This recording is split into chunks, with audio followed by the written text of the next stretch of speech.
Car c'est par la loi que je suis mort à la loi, afin de vivre pour Dieu. J'ai été crucifié avec Christ, et si je vis, ce n'est plus moi qui vis, c'est Christ qui vit en moi. Si je vis maintenant dans la chair, je vis dans la foi au Fils de Dieu, qui m'a aimé et qui s'est livré lui-même pour moi.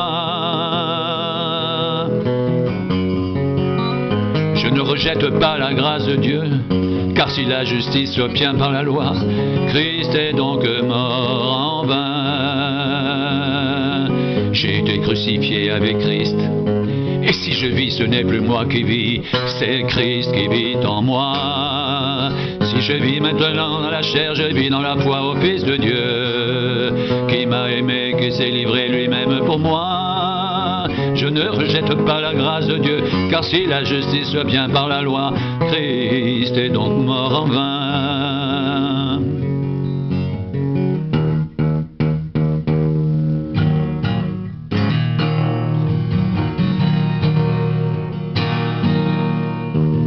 Ô Galates dépourvus de sens, qui vous a fasciné, vous aux yeux de qui Jésus-Christ a été peint comme crucifié? Voici seulement ce que je veux apprendre de vous. Est-ce par les œuvres de la loi que vous avez reçu l'Esprit, ou par la prédication de la foi? Êtes-vous tellement dépourvus de sens? Après avoir commencé par l'Esprit, voulez-vous maintenant finir par la chair? Avez-vous tant souffert en vain, si toutefois c'est en vain? Celui qui vous accorde l'Esprit et qui opère des miracles parmi vous, le fait-il donc par les œuvres de la loi ou par la prédication de la foi? Comme Abraham crut à Dieu, et que cela lui fut imputé à justice. Reconnaissez donc que ce sont ceux qui ont la foi qui sont fils d'Abraham. Aussi l'Écriture, prévoyant que Dieu justifierait les païens par la foi, a d'avance annoncé cette bonne nouvelle à Abraham. Toutes les nations seront bénies en toi. Ainsi, ceux qui croient sont bénis avec Abraham le croyant. Car tous ceux qui s'attachent aux œuvres de la loi sont sous la malédiction. Car il est écrit, maudit est quiconque n'observe pas tout ce qui est écrit dans le livre de la loi et ne le met pas en pratique. Et que nul ne soit justifié devant Dieu par la loi. Cela est évident, puisqu'il est dit, le juste vivra par la foi. Or, la loi ne procède pas de la foi, mais elle dit, celui qui mettra ces choses en pratique vivra par elles.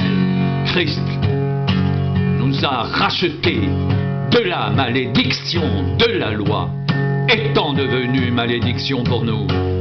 Car il est écrit, maudit est quiconque est pendu au bois, afin que la bénédiction d'Abraham ait pour les païens son accomplissement en Jésus-Christ, et que nous recevions par la foi l'Esprit qui avait été promis.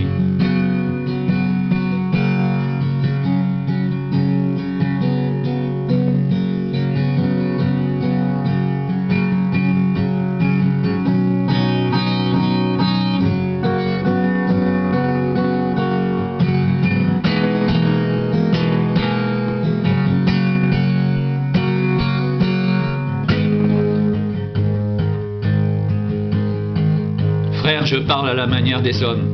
Un testament en bonne forme, bien que fait par un homme, n'est annulé par personne et personne n'y ajoute.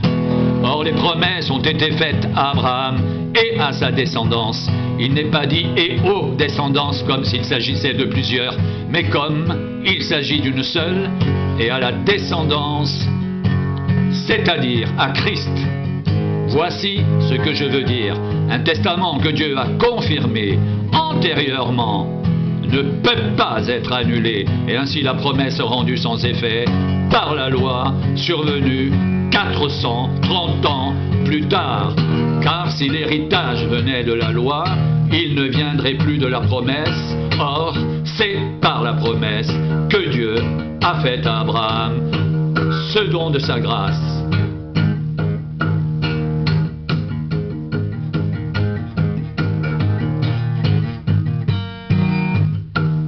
Pourquoi donc la loi? Elle a été donnée ensuite, à cause des transgressions, jusqu'à ce que vienne la descendance, à qui la promesse avait été faite. Elle a été promulguée par des anges au moyen d'un médiateur. Or, le médiateur n'est pas médiateur d'un seul, tandis que Dieu est un seul. La loi est-elle donc contre les promesses de Dieu? Loin de là. S'il avait été donné une loi qui puisse procurer la vie, la justice viendrait réellement de la loi. Mais l'Écriture a tout renfermé sous le péché, afin que ce qui avait été promis soit donné par la foi en Jésus-Christ à ceux qui croient. Avant que la foi vienne, nous étions enfermés sous la garde de la loi en vue de la foi qui devait être révélée. Ainsi, la loi a été comme un précepteur pour nous conduire à Christ, afin que nous soyons justifiés par la foi. La foi étant venue, nous ne sommes plus sous ce précepteur, car vous êtes tous fils de Dieu par la foi en Jésus-Christ. Vous tous qui avez été baptisés en Christ, vous avez revêtu Christ.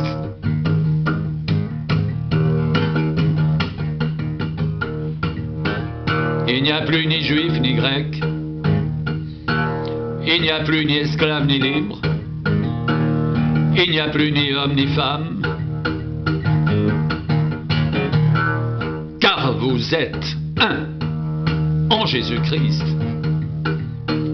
Et si vous êtes à Christ, vous êtes donc la descendance d'Abraham, héritier selon la promesse.